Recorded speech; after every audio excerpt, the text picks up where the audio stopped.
Okay, then I wish everybody welcome to this section here, which will be about open source linguistics, linguistics as open source code. And this is the first of the two-part series, so the next session is later today. We have these now from 12 until 12:45. Then we have a pause, lunch, keynote speech. And then at 3 o'clock we have the second section here, which is about building an open source infrastructure for language technology, which builds further upon this topic. And Trond Trosterud will talk about both of these topics. And you will introduce yourself and Sjur. Yes. Yeah. So, thank you very much. Yes, my name is Trond Trosterud, and together with my colleague Sjur Moshagen, and actually also Tommy Pillinen sitting back there, and a bunch of other colleagues in Tromsø, we have been working for this for a decade now. It's a bit, well, it's hard to distinguish, but I'll try to do the what now and the how after the break. So. Here's a quick overview for the ones who are very interested in indexing. That will be a disappointment. But for the other things, I hope to. I should stay somewhere else. No, it's okay. Okay.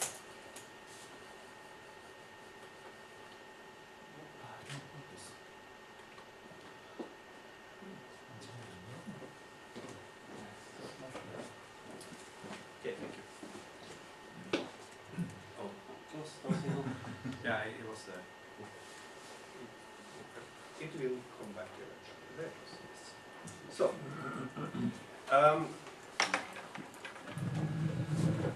my background is that I'm a linguist, and I've been working with language technology for the last 13 years or so, starting with a year in the industry.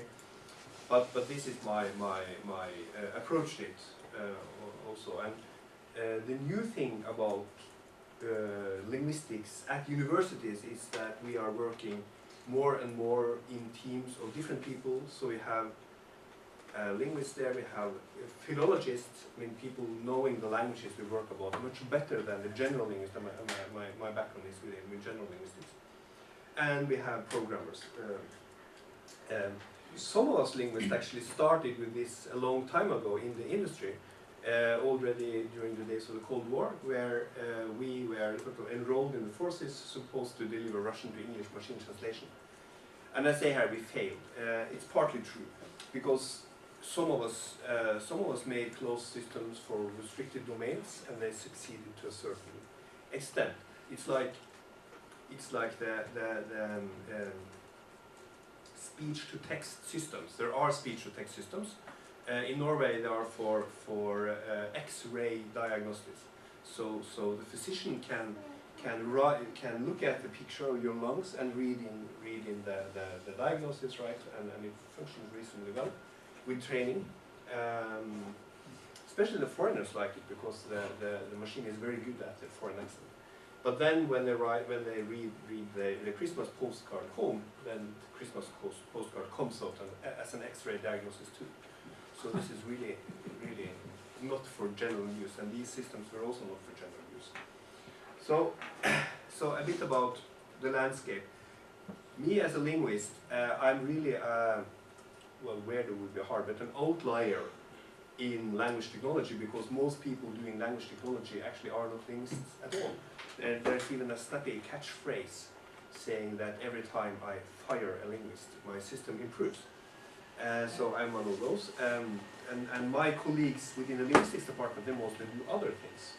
We had in the 60s and more a close relation then. So for the landscape, you could actually look at it like this: if you have closed and open solutions here with statistical approaches and list-based approaches and grammatical approaches. So where you will find Google Translate and Microsoft Word for very many languages, and then you will have this Trond, which was this commercial company that actually started already in the 60s, and also the grammar checker of Microsoft Word. I actually participated in making that one for Norwegian. It is made by a Finnish company, so I worked in Helsinki doing that, which was a very, for me personally, very important, and I like being here. So anyway, this is the cross where I put myself in this landscape. And to many of you, this would be familiar. I don't know whether you know this. The interesting thing is with the Google Translate that the basic software they used to use is open source and is very well documented. I mean, if it's anything that we could say, try this at home, this is then it's mostly Gisa for word alignment and Moses for machine translation. Unfortunately, you will not be as good as Google, even though, because first Google uses the same things as you do, plus other things that we don't know about, and second, they have more text than you, and that's a good thing. More data, and they have they have more data. Okay, so this is sort of a short overview of the landscape, and what's missing here is actually the linguists, because the cross there is a small part of the linguists that still think that it's interesting to formalize grammar in a way that actually works. Okay, so this is my sort of subjective story here. In the time before Linux, the mathematics departments did string manipulations. Well, that was not what they did. They did mathematics. But for example, the iSpell spell checker of Norwegian that I here in my commercial Mac get sort of out of the box, it's made by, as a left-hand project of Rune Kleveland, I think, a mathematician at the department also. So, whereas my colleagues the linguists and also the courses I took in the 80s worked on languages like Prolog, and okay, this is linguist speak for sentence turns into a noun phrase and then a verb phrase, and a verb phrase turns into a verb and then a noun phrase. So what we did back then was we wanted to write a rule set that generated all and only the sentences of a language. This was sort of the first Chomskyan revolution. The second Chomskyan revolution came in 1980, where it said that stop doing that. Instead we say S W star, which sentences a bunch of words, basically. And then he had one, he also had some transformation rules there. He had one transformation rule and then said move anything anywhere, move alpha. And then he said that instead of writing these rules, because the thing is that, yes, we could, in addition to writing the S arrow NP VP rule, we could also write, for example, SAPPP, right? A sentence consists of an adjective phrase and a preposition phrase. That's not true. But you could do that. The formalism doesn't prevent us from doing that, and that was something that linguists at that time, in the late 70s, really disliked. Deeply so. And I was sure, I was myself a part of that we left that one. Later on I come to become critical towards it because I think that the explanatory power should not be in the formalism. I mean, the formalism should allow researchers to do wrong things, I mean, to do the wrong analysis. The right analysis should come from external principles and not from the formalism itself. This is now we start talking theory of science here. So so anyway, as long as we had those rules, the people at the language departments were very happy with linguistics. The bad thing about it is that well, you can actually also see it as a filter, right? You take your text corpus and filter it through your rule set. We didn't think of it as that. We thought of it as we generate. So we have this is psycholinguistics. We have the rule in there. But you could also think of it as taking your millions of words and filter it through. And when you do that, even with the most advanced rule sets, and there are formalisms now they're called lexical functional grammar and head-driven phrase structural grammar for the insiders of you. But anyway, the success rate is seldom more than in the 60s, and I mean 60%, 65% success is unusual. I mean, even in 95% success is bad because there's one error in each sentence, so 20 words. So what they now do is they use statistics to, because you also could get millions of analysis from the one sentence. Okay, so nothing substantial came out of this except for this certain restricted things. So after the early 90s then, some linguists and mathematicians, some linguists invented an alternative path with efficient methods, and returned to that, but in a way it was too late. Cold War was over, and the computers became faster. You remember in the mid-90s, suddenly we changed from started using giga, where we had earlier talked about mega, right? And we got statistical methods. Google Translate is the most common one between all that. So I will present this alternative path, but one caveat before that. I think actually that language technology is very important to open source. Let's think what happens when people choose Windows and not Linux. What happened? Why do they do that? I mean, it's a mystery, right? so it's okay. But mysteries are there to be understood. Okay, so it's in the box. For people who refer to Internet Explorer under the name Internet and are not able to see the difference, and there are such people, then of course, I mean, you buy a machine and Internet is there, which is what. And also, Windows has more administrative software. At my university, for example, we used Macs because Macs were the only ones who were able to take non-ASCII characters in the 80s. And also our administration, but our administration don't. They use Windows because of the pressure from the university to use Windows administrative software. And also the software for example, handling those X-ray diagnoses that I talked about. Well, you bet that's Windows. As for games, I don't know, I thought there were more games, but when I had a look at the Disney homepage yesterday, and I found the only games I found were either internet games or iPhone and Samsung and Google Play games. So I don't know anything about games. But anyway, the important thing is that Windows still the difference isn't as large as it used to be. But my claim is that Windows still has better proofing tools. I know that this is controversial. I know that very many people think that within the open software world we have better proofing tools. I disagree. But I admit that the gap is becoming closer, and I'm myself am a part of the movement to close that gap. But this is important. I think really this is important. I mean, for those Internet Explorer is the same as Internet segment. Okay, so for example, here is LibreOffice for Norwegian, handles some dynamic compounds and gives suggestions. This is very nice, the suggestion part. So for example, this is a nonsense word, kommunestyre konkurs, couldn't happen, although you think. And you say that it is written with 3 M's, and we have here a suggestion with 2 M's. This is nice, and this is a dynamic compound. I guarantee you it was not in the lexicon. Okay, konkurs means bankruptcy, and this is municipality. Okay, so MS Word also accepts this. So here it's with 2 M's, then it's correct. And then also, this is MS Word again. Here I have another one, Helge kommunestyre, weekend municipality council. This is also a nonsense word. Note here the E, because the word is helg, which means weekend, right? So there's linguistics in here with MS Word. What they don't do is they don't suggest any correction. So here, 3 M's, and no suggestion.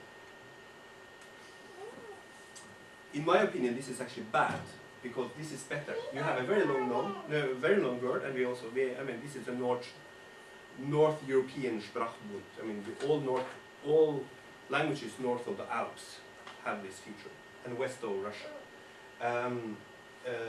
And you know that, you don't need to look for this error.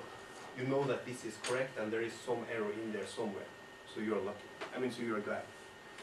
But MS Word, Microsoft, they don't dare to do that, because there could be a nonsense word. There could be an offending word. There could be a ridiculous word in there. So we don't. We rather leave you alone than challenge your sense of humor.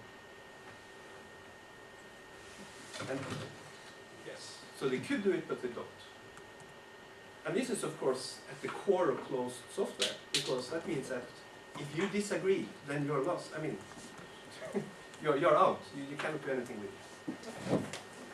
So, but LibreOffice then, and this is where our solution is bad.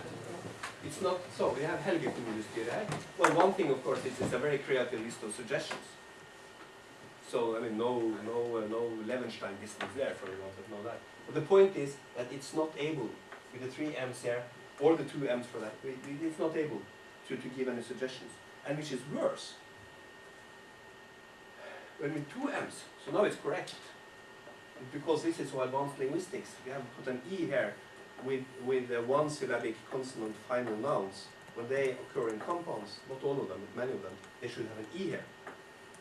And then we get all these wrong ones because to the correct ones. So this is, we have no reason to be proud here. Yes? It seemed that the word was in the A side. Pardon? You actually have Pengue communes. So this one? Yeah. Yes, but it's with a space. Yeah, and the fifth is with an A. So, yeah, and then with an A, yes. So, and to all Norwegians and Swedes for that matter interested in or Finns interested in correct language, this is of course the worst of them all, right? Exactly. Okay, so what is it that we traditionally have? It is I spell. So for words like båt and bil, we say that that's of the A type, of the sol and big, that's the B type, and we send them to the A and we get the A suffixes, and to the B and we get the B suffixes. So this has been with us since, in Emacs, since the 70s, right? What I would suggest instead is proofing with transducers. Especially since the languages I work on, the Sami languages, are far too complex to be handled by iSpell. So, and the transducers is a special kind of automata. So this is a spell checker that accepts those words and not those words. Can you see that? So any string of A ending with 1B is in this language and no other, nothing else. So for example, here we have 2 Sami words, the one meaning cow, busha, another girje, book, and you can either have them as such or add an N. And this, for the Finns in the audience, this will be the 3 words kasa, kana, and kala, meaning pile, pen, and fish. And the pile to the right here is the Finnish case system. I just thought that this kana means chicken, yeah? Yes? In which language? Finnish. Okay. Oh, yes, same in Estonian. Yeah. But there are other differences between those 2 languages. But this one, and the cases are different. Yeah. So anyway, so here you will get the 13 central cases of Finnish out of this top. Yeah. Yes. Okay. But, and also with koira, but with katu, which means street. That's worse, right? Because it's not to the Finns here. It's not katu. It's kadun. Yes. So what we then do is we have 2 automata. And those 2 automata, they are transducers. An automaton is a machine that gives an A if it has it, and nothing if it doesn't. A transducer is something that changes something into something. So we take a K and change it into a K. And here we have another one. This takes a T and changes it into a D.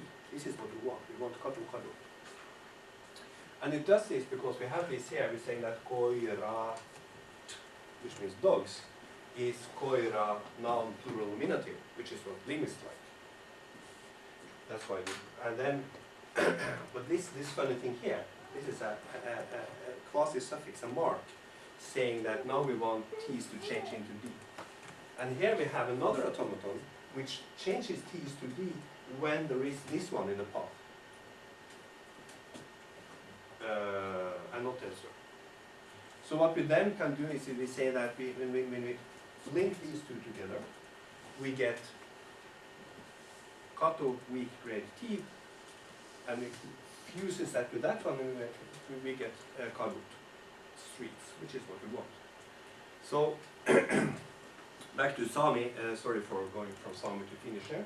So the code and the book again, so forget about the ilative. What we have, we take the weak grade again, and then we say that in these cases we want those stem changing things to happen. So here so what we want here for the cow in the accusative should be Musa with one S, just like the street in Finnish should have T instead of D here. So what we have is weak grade symbol, and then we have a rule saying that when you have this string, two S's and the weak grade, then delete one S. When you have the D and and the weak grade, then change the T into D. And with the Norwegian umlaut or ablaut, fotføtter, for example, we could do it the same. We could of course also list it, but for Finnish I can promise you we could not list it. This is product. Okay, so the result is that we can have, so we can say, okay, what is this? Yeah, we can see that the accusative or genitive of cow, or the vice versa, what is the genitive of cow? What is this? Okay, now automata has spell checkers. So I'm doing some time right.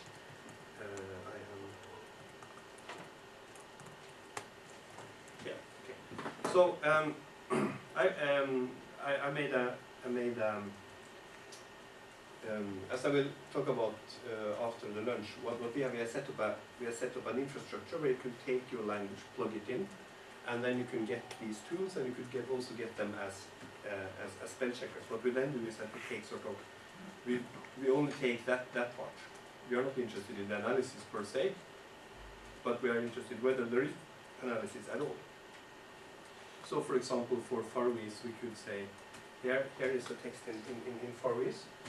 This is spell checked in a spell checker that doesn't exist except on my machine, and on the machine of everyone who cares to download the software.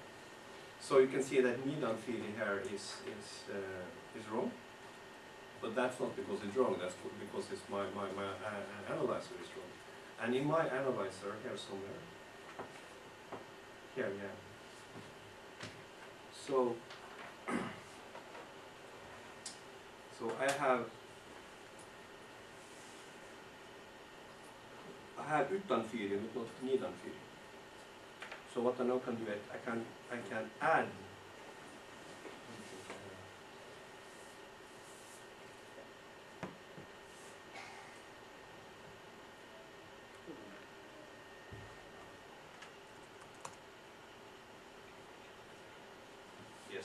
I can add Nidan theory, and then I can say make.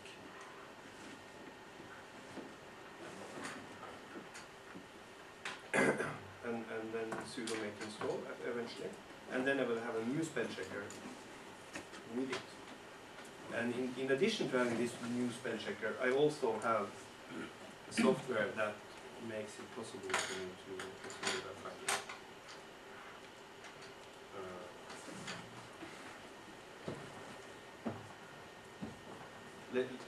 Makes it possible for me to really analyze this text.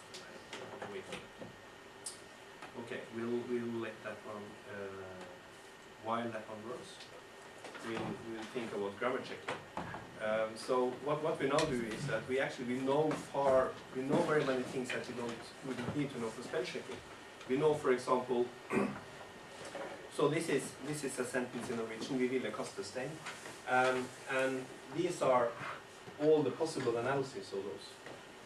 For example, vi, which is the imperative of the verb vie, to marry or to seek. Okay, ville could be a form of wild, or it could be a verb in infinitive or in past tense. Kaste could be a noun, or it could be a verb. Stein could be an adjective, and it could be a verb, and it could be a noun. Yes. So in two of these meanings, it means stone, verb, or noun in English. So this is all too much, right? We don't want all this. What we want is this. This is what we want. Okay, how did we come there? In statistics, what you do is you mark the correct ones, and you do that for 100,000 words or 100,000 words. Well, okay, so and then you train your corpus on it. What we do is that we write a rule, and that rule says select the past tense if this is not a dangerous verb. And what we are doing here is we are trying to choose this ville here, wanted, and not the wild, and not the to want. That's what we want. So we wanted, not we wild, to throw the stone. And we say that if there to the left is a personal pronoun, and the personal pronoun was we, right? And to the right, 1. So I am 0, and -1 is the word preceding me, and 1 is the word following. And there's not a finite verb to the right. And somewhere to the left there is a sentence border without another finite verb. We could compete with me. And then the dangerous words, for example, is ansette, which in past tense would be ansatte. Norwegians in the audience who know that ansatte is also a noun. Kontre, in the past tense would be kontra, which is the same as, it would be contra, which is the same, written the same way as contra, which means against. So these are dangerous, and they should be handled in other ways. But if this is fulfilled, then we go for the past tense. So we write, if you write 100 rules like that, we are able to, at least for South Sami, that we're able to find the correct lemma. If we write a couple of thousand rules like that, it could take a year, then we have a good analyzer. That's a good thing. Let's see what has happened here. It's done.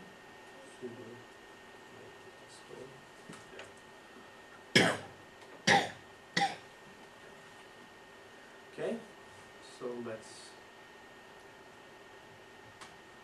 have a look.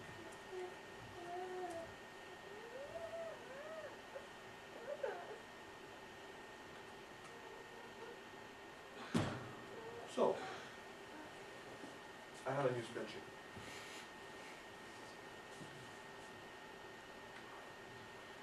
In order to have this, you have to, well, to this audience, this is okay, because I'll talk about that after lunch, but you'll have to download our SVN3, you'll have to download some dependency tools, and then to have to be able to find your terminal window and to write, make, and sudo make install.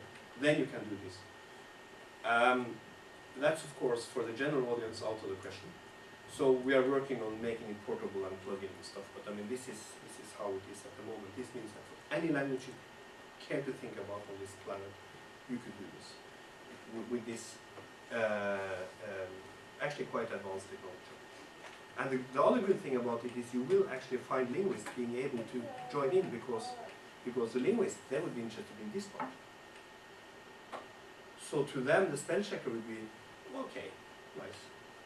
Or if they are political activists caring about the language, they will say this is great. And since working against language, that is becoming, I'm glad to say, fashionable among linguists and the Ruby lab. But I mean, this is, for their linguists' main concern would be to have good analysis. And this is actually where I think the programmers from the open source world and the university linguists could join. I mean, this is exactly where we meet in this. I mean, this here, this change here, and here this analysis. So for grammar checking, then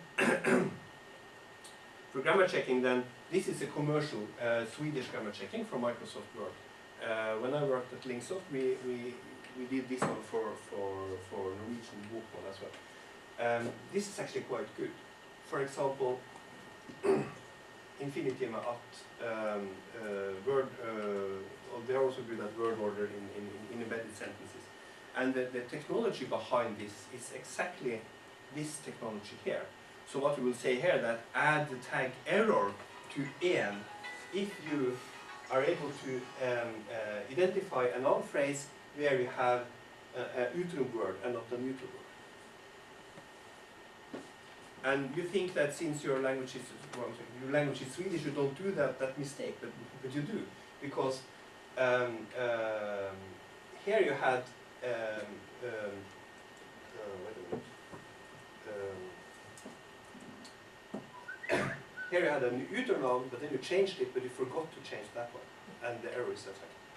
Okay, yes. Yeah, could you please come back to the select part? This is our agreement with in grammar. No, this is to choose past tense instead of this is for this word here. Yeah. That particular rule was written in order to choose this reading and to discard those readings. If we select this one, then these are gone. So this is we wanted throw stone, and this is wild, and this is to want, and this is also wild, but in the plural. So all these are wrong, and the rule was there to pick the right one. So the same rule format could be used here to say that since this is neuter, this must be neuter as well. This is harder, since what we did here we trusted the input to be correct. But here we don't trust anything, so that's harder. But the linguistic reasoning is the same. Because, I mean, if we trust people to write correctly, then we'll say that this is a determiner if we have an agreeing noun. But the point here is that the noun isn't agreeing. So then it should be, for example, juniper. The English word for juniper, no, the Swedish word for juniper is en, which is a very tricky word since it's the same as the indefinite article. But of course, if we assume that it's correct, then we should go for the juniper analysis, because it couldn't be their article, because of the incongruence with the neuter of the noun. But since it's wrong, then yeah, it's hidden. Okay, now there is actually open source grammar checking being developed as we speak, and the spearhead for this is actually Sami, which is quite nice,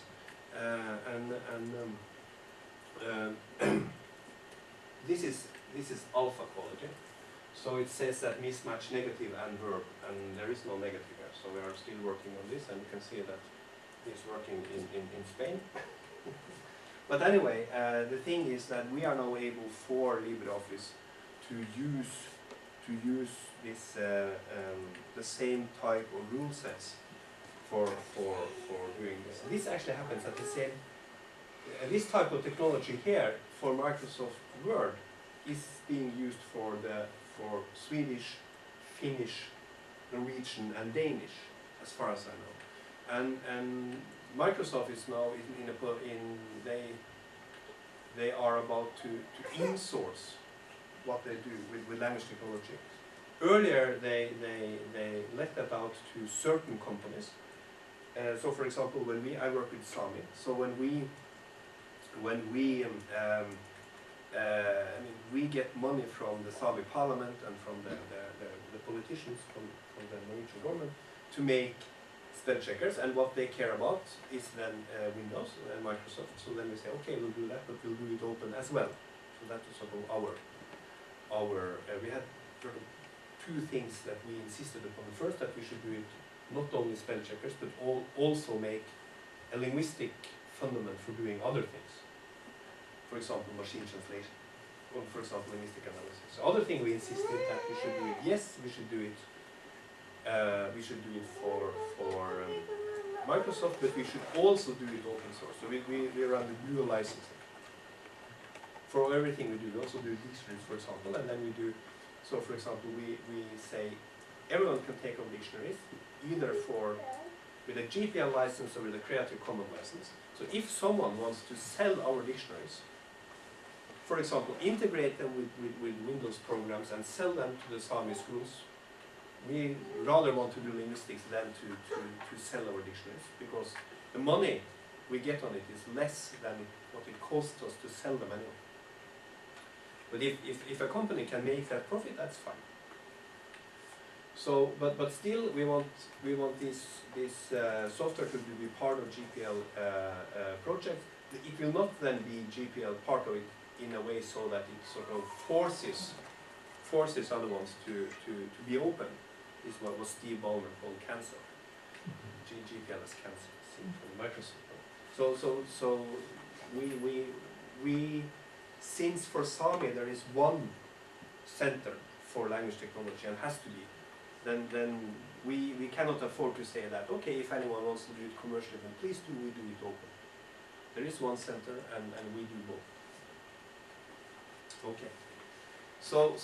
But this means that while Microsoft is going away from this, which I think is the best solution, then we are now able to say to anyone, come with your language, plug it in here, and get it. Okay. There are also other ones, but I don't know this, so I won't go into this for Basque molecules. Then it comes to indexing. I promised you not to say much about that, but what we can offer there, especially for languages like Finnish, is the path from the inflected form, and a Finnish verb has thousands of inflected forms, back to the base form. That's what we can do. So then you figure out the vector spaces. Localization and machine translation. Localization via crowdsourcing is an open source success story as I see it, but it still can be improved. So it can be, well, why not with Google Translate? Because, well, it's not open. And it's also notoriously bad at producing text. I mean, well, if you're lucky, then it will give a translation that makes it possible to understand what has been said. But I mean, since there is a language model on top that irons out any oddities, then the oddity could very well be, so who killed who? It could be that actually, well, we get it wrong. But anyway, for producing text it's bad. But then the rule-based things could be better for producing text, and especially in controlled context like localization. So there is room for improvement also here. So one example is a pedcube. I think in the intro of time, I think I could. Well, it looks like that, and I will talk more about it after the break.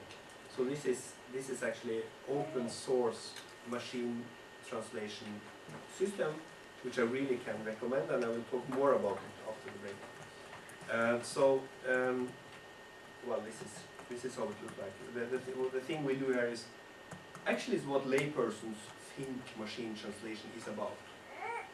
You analyze the words, and you analyze the input, and you find all the words, and you translate them, and you fiddle around with the sentence, and you generate. Ask a layperson, and they will say, oh yeah, that's probably machine translation. Well, for Google it isn't, or for a pedcube it is.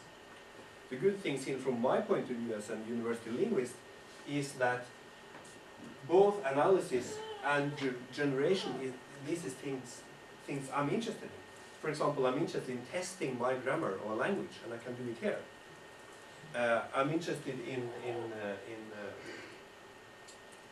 lexical correspondences, and I get them here.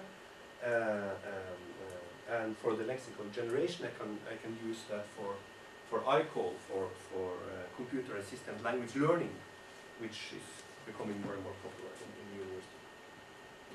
So then the open source grammar analyzers, you meet the FST family here. You have it started out actually by well, first on Linguist, and then they took it to Xerox, which by then was a very rich company. So they took a bunch of this size and gave them money for 20 years. Right? So let's take us here. Give us money for 20 years and see what comes out of it. Well, probably many interesting things, right? And that was happened. But then Minolta came and they had tougher times, so they actually are not interested anymore. So we have some spin-offs, among other things. Tommy is working on in Helsinki with Helsinki Finance Station System, which is open source, and Stuttgart is open source, but actually more only for Germans. So the HFSD is an XFSD clone, and it's more and more used. We use that. So what you could do, you could go here and you could download your analyzers for these languages, and you could, for example, plug them in, as I did for Faroese, and get a spell checker, or you could manipulate whatever you want to manipulate with these languages. In addition to that, we have where I work at Giela Techno, we work with these languages. Yes. As you can see, we have a minority language blend here, so many interesting things here for people who like these sort of things and find these sort of things things they like. Mhm. Yes. Diella Techno. So if you remember Diella Techno, then you will find them. Okay, and then Apertium, and there are very many languages there as well, and those I will talk to after the break. Not the languages by, but what is done with them. So here you have an Iberian Schwerpunkt and also Turkish language. Yes. Okay, conclusion here. First, I think, as I told you, language technology matters to the open source movement. Partly because of improving localization, and partly because I think actually that this is our problematic part. It used to be the way that what we did, or you did, in the 90s with Linux, we were not able to repeat for language technology, but now we are, and I'll return to how after the lunch. But our language technology solutions within the open source movement have not been good, even though many of us have bragged about it, but in my opinion, not correctly so. So, grammar-based language technology is needed for advanced applications, and not, I mean, spell checking, come on, but everything that you could use your fantasy to think about, things that I haven't thought of. Because, I mean, this is the difference between Web 1.0 and Web 2.0. I mean, the strings that we write, and the thoughts that we think when we write them, this is a different way. And we are here on the track of those thoughts. So this is the point there. And it's really hard for morphology-rich languages. And there will always be linguists willing to join in to get the tool they or we need. I mean, we need the tools to analyze. So stay tuned for the whole part. We'll talk after lunch and questions for you. Thank you.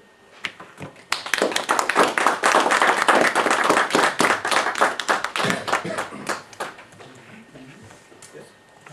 Have you any connections or comments about GF? To me, GF means grammatical functions. So that's Grammatical probably an framework. answer. Grammatical framework. No, I don't.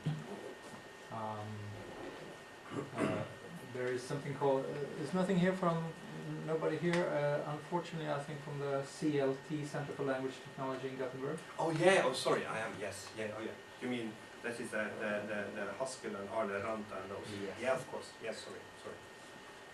This was a quote. Yes, I do. So that's also the reason why they were not on any of my slides is that they have not quite made it out of the university. Is my impression. They got Arne got a big, well, to the rest of you, this is or you could present them better than me, but there's a milieu here on the university, both Chalmers and the university in Gothenburg, that work very interestingly with computational models for language, for natural language, and not in the way that my colleagues, for example, in Bergen do, that is interesting but doesn't work. This is both interesting and it works. So that's good. But I haven't seen it in any practical applications yet, which is in a way sad since it works. Well, I think that's changing. Okay. They've been involved in a big European project called Molto. Yes, I know. And I think they're working hard, and they're building grammars now for resources, and I think they're reaching out quite a lot. So I think it would be an interesting cooperation to team up with them. Now, also there is the CLT is an interesting environment because they had Lars Borin, the professor at the Språkbank and the Language Bank, and he's very into free resources, free open resources. So everything is being done there now is open, is moved into open data and open source free software environment. So, Yeah. so there's a strong Being in Gothenburg, it's sort of impolite for me not to mention it. We just hired Lars Borin as a professor too in Tromsø. I will meet him this evening, and I've also been in Gothenburg before and talked to Arne. So yes, and it's actually quite typical, one should say, that No, it's not yet typical, but still it's a sign that both in Tromsø and in Helsinki and in Gothenburg we are opening, and even in Oslo some of them have been releasing their resources. My one critique towards this motto, but it could be just that it's too early, right? That they haven't made that yet. What we do at Språkbanken with corpora is very good, and with analyzers also. Definitely, yes.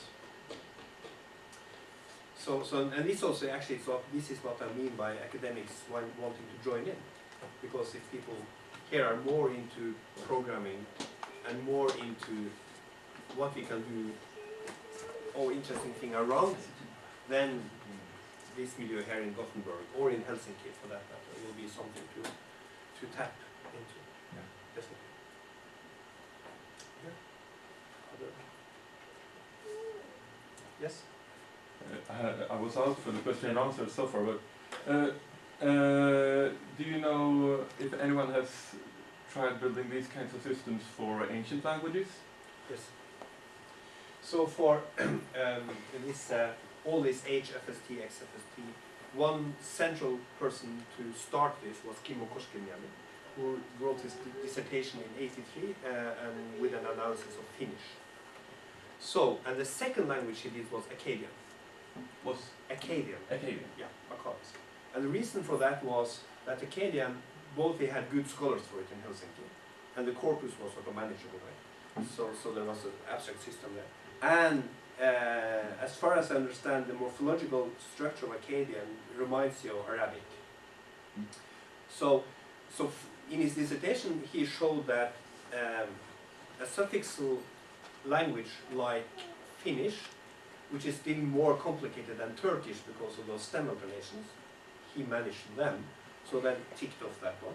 And then now for this, I don't know, in these languages you have the consonants there, KTB in Arabic, and then you change the vowels.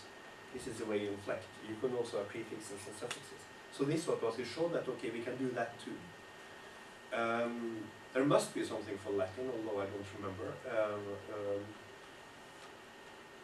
For example, but I mean, if the corpora are small, then the scholars typically say that we don't need this analyzer because we analyzed all the corpora anyway. Yeah, for Etruscan I can see that Yes. you wouldn't Exactly. have a big corpus enough, but for example for ancient Greek you have a rather big corpus. Yes, and I must admit I don't know what is happened to ancient Greek, so I couldn't answer. So, but Well, at least that's for Akkadian that's not only close to Arabic but for Biblical Hebrew as well. I have been to courses with people not doing biblical Hebrew, but doing modern Hebrew. Yeah.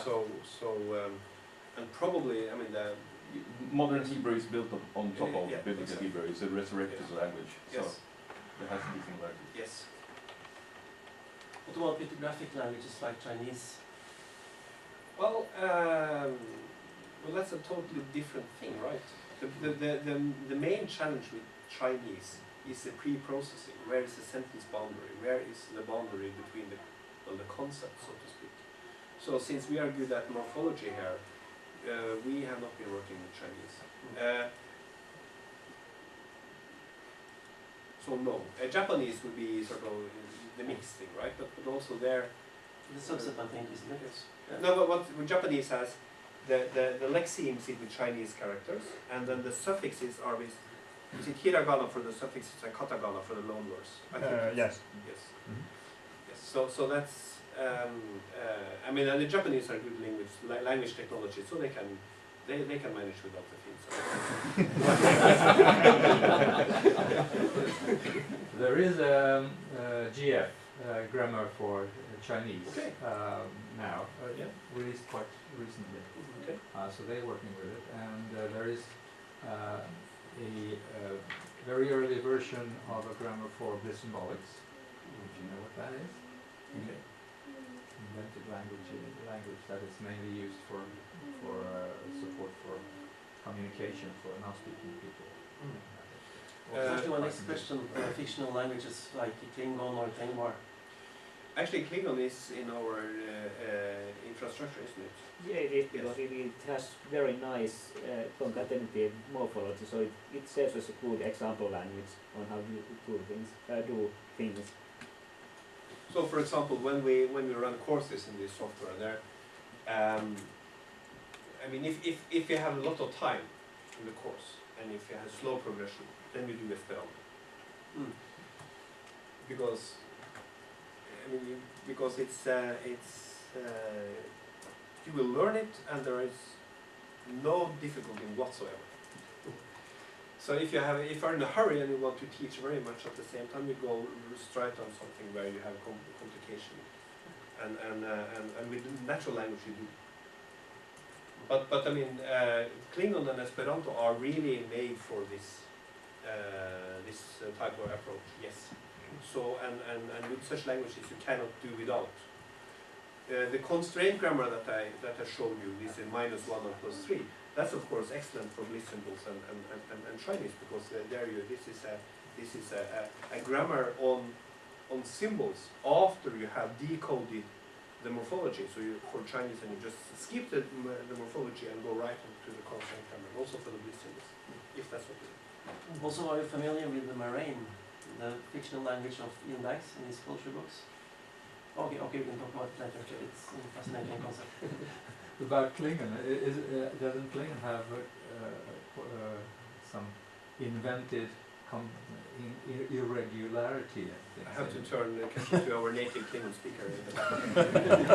I haven't really studied Klingon, but I only implemented the Klingon handbooks part where there is kind of systematic morphology, so the kind of 9 suffixes and few prefixes and things like that. So if there is invented irregularities, then I haven't implemented those at least. But most of the complexity is in the kind of pronunciation system or intentionally.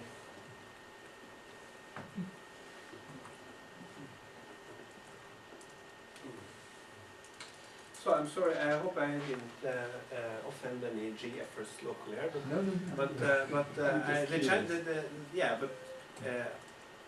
No, I just forgot. I know of it since I've been here before, but the reason why I forgot should be kept in mind. Okay, so that's it. So we continue.